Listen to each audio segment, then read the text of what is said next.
Hi guys! Happy Valentine's Day! Since it is Valentine's Day today, I thought I would do the Christian Romance tag. This tag was created by Oshina over at Oshina Gotta Read 'Em All. It's from a few years ago, but I keep tags that I see that I like. I just like screenshot the correct prompts and have a whole folder on my phone of screenshots of prompts of tags that I want to do. So yeah, if you see me pull out an old tag of yours that you're like, I created this like ages ago. Yeah, I do that. So anyways. Again, with it being Valentine's Day, I thought this would be an appropriate video to do. So the first prompt is, what book got you into Christian romance? I don't remember for sure because most Christian books have romance in them. I remember reading a bunch of Amish books, so Wanda E. Brunstetter books, definitely.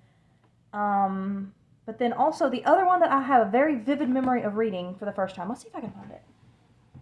Oh, it's behind my TBR. If it's even out of a box, it's behind my TBR. It is. Okay. Well, I can see it, so I think I can get it. All right. Is Love Sacred Song by Mason Andrews. This is a retelling of the Song of Solomon. I need to reread this because I really love this, and I have I vividly remember this book. Don't always vividly remember books that I read as long ago as I read this one, but also I read this so many times that that's probably why. I've read this book a lot. So maybe this one. What Christian romance book changed the way you look at the romance genre? I don't really know if anything has. Like, I still enjoy it. I don't really know. Yeah, don't really know what. Okay. Sorry, the baby's got a book, and I'm like, okay. What do you love and hate about Christian romance? I love that there are romance books that are relationships focused on Jesus. Like, that's the best part, obviously. I hate it when they get too kissy or too noticey. As in, I'm sure you can figure out what I mean. What makes a 5-star Christian romance read? What makes a 5-star read in Christian romance for you? When it's not too physical and when there's a very strong focus on Jesus, and also just when the plot is very fun. And the characters are good. Especially the guy. So 99%, that might be a bit of an exaggeration, 95% maybe, of Christian romance books have a plot in which one of the two characters is struggling in their faith or is an unbeliever, and the other one is a strong believer. And that's great sometimes, but sometimes it's also really nice when they both have a strong faith. Like, that could easily get me to give a book 5 stars just for that. Yeah. All right, recommend a Christian romance to a newbie in the genre. I'm going with To Steal a... I don't read a lot of... First of all, I don't read a lot of modern romance, so I'm going to lean very heavily on historical, because, like I said, don't read a lot of modern. Sorry, I have a stack of books here that looks pretty precarious, and so I need to figure out why. Oh, wait. Okay, I fixed it. All right. I don't read a lot of contemporary, so I'm going to lean for these recommendations. I'm going to lean very heavily on historical, because I like historical a lot more than I like contemporary. So, recommend a Christian romance to a newbie in the genre. I'm going to recommend To Steal a Heart by Jen Turano, and this whole series, because this was a really fun series. It was hilarious. I laughed the whole time. But the romance was also really sweet for, again, the whole series. So, yeah, this series. Or her other series that I read, American Heiress series, Flights of Fancies, book 1. That was also basically Jen Turano. I'm recommending at least the 2 series I've read of Jen Turano because they're really funny. Recommend a Christian romance to a romance lover. For this, I'm recommending Librarian of Boone Swallow by Kim Bogle Sawyer, because this was a really good book. Lots of deep themes discussed in addition to the romance, but also a really sweet romance. And it also, I don't want to say too much, but I know most people hate love triangles. There's not a love triangle in this one, but somebody thinks there's a love triangle. Sort of. I guess I can say enough to say that another girl thinks that the main guy likes her when he does not. And so normally in books she would be the villain, but her story was incredible and really different from most things in the romance genre. So I'm going to recommend that one. All right, recommend a contemporary and historical Christian romance. So for contemporary, like I said, I don't read a lot. I'm actually going to recommend suspense because that is contemporary. So I recommend either Lynette Eason or Lynn H. Hey, buddy. Yeah, you found a book. Good job. Either Lynette Eason or Lynn H. Blackburn because both of them have. Yeah, you found another thing. Cool. Have really good romances in their books and really great. The character dynamics in that series is one of the reasons the reason actually that these are my two favorite suspense authors so far.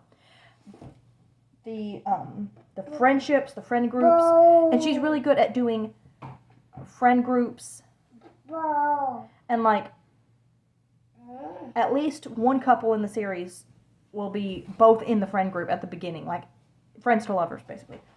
They're both really good at that. So yeah, especially Lynn H. Blackburn does that, but I really like their friend groups and then the relationships that come out and how the partner that wasn't in the friend group at the beginning gets integrated into the friend group. That's really great. All right. For historical, I'm going to recommend one I read and loved last year. Actually, I read every one of these books that I'm recommending last year. Wow. Okay. I've been reading it for more than 1 year, but yeah. I'm going to recommend Lady's Guide to Marvelous and Misadventures by Angela Bell. I almost said Angela Hunt. That's a very different author. This was just such a sweet, like the romance was incredible and the characters were great. This is kind of steampunky, but it's also historical, so I think it counts. And I loved how the main guy helped them. I know I said earlier that one character is always closer to God than the other, which is true, and again, 99%, 95 at least percent of Christian romance. But in this one, the way that he helped her was really great. Yeah, this was a really great romance. And then, also, I wanted to recommend a fantasy Christian romance because I like fantasy, as y'all probably know. So I'm going to recommend Lady of Lunaria because, and this is also a fairy tale retelling, so it fits perfectly with the February readathon this month. This is just so sweet and precious. I love it. The romance is great. There is one scene that gets really... This is a Rapunzel retelling. So, like, there is one scene in which Gothel is very, very... Like, this is probably the worst Gothel I have ever read in any retelling. Much worse than Barbie as Rapunzel. Worse even than Disney's Tangled, honestly. Yeah, she is absolutely abominable. If you're very sensitive to animal death, read this book with caution. But it is an incredible Rapunzel retelling. Her faith, even though she doesn't have much, it is incredible. And their relationship, he is so sweet and precious. And I love them. I love them very much.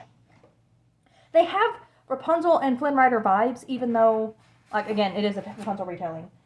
But they have Rapunzel and Flynn Rider vibes, even though he is definitely not a thief. Like, he is the opposite of Flynn Rider. But, like, their vibes are totally Rapunzel and Flynn Rider. Alright, recommended booktuber who reads/reviews Christian romance. So, I'm going to recommend Taylor over at Tales and Treats with Tay, and Amanda over at Book Lover Amanda, and Lindsay at BFCG. So, I love all three of these ladies. I love their channels so much. They are some of my favorite. I say some of my favorite. I love all the Christian booktubers.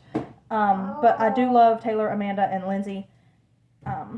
Lindsay, especially, if you are like me and kind of sensitive to romance going too far, Lindsay is going to be your girl. She, on Goodreads and on her blog, as y'all probably know, she has all of the things that happen. And, yeah. So those are my recommendations for that.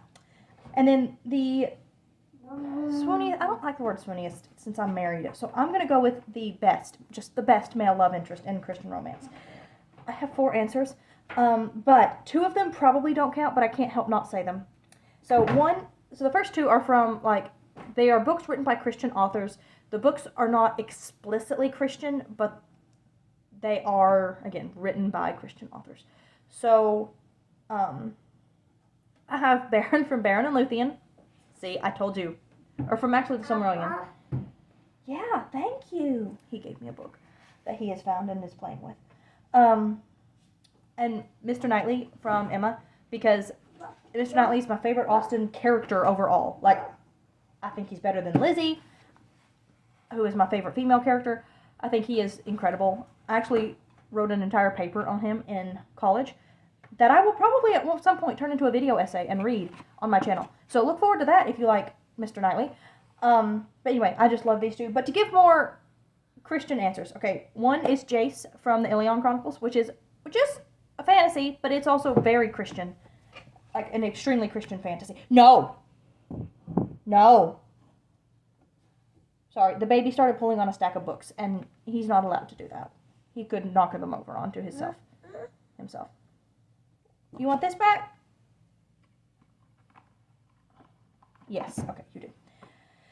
And then, but anyway, yes, Alien Chronicles is very Christian though, so I'm going to count that as being a Christian fantasy for sure. Mama's right here. And then Wilhelm from, Melanie Dickerson. What's the first book? I don't have it, so I don't know why looking back will help me. Healer's Apprentice. Yeah, Healer's Apprentice is the first book of that series. He is really, really great. I remember in my reread last year, about this time last year, I adored him. Also loved Colin and, who was the other one that I really loved? No. Oh, the one from, the Swan book. Not the Swan book, the sequel to the Swan book. The Duckling book. Ugly Duckling. What is the Ugly Duckling book called, guys? Castle of Refuge. He was great too. Edwin. I think Edwin was his name. But yeah, Wilhelm is the one I put down. Finally, recommend a standalone and a series. Alright, so for the standalone... He almost fell over and could have bonked his baby head, so that's why the scream. Hang on, buddy. It's okay. For the standalone, this is technically within a series, but it's like a not connected at all series, so I'm counting it. I'm recommending The Cryptographer's Dilemma.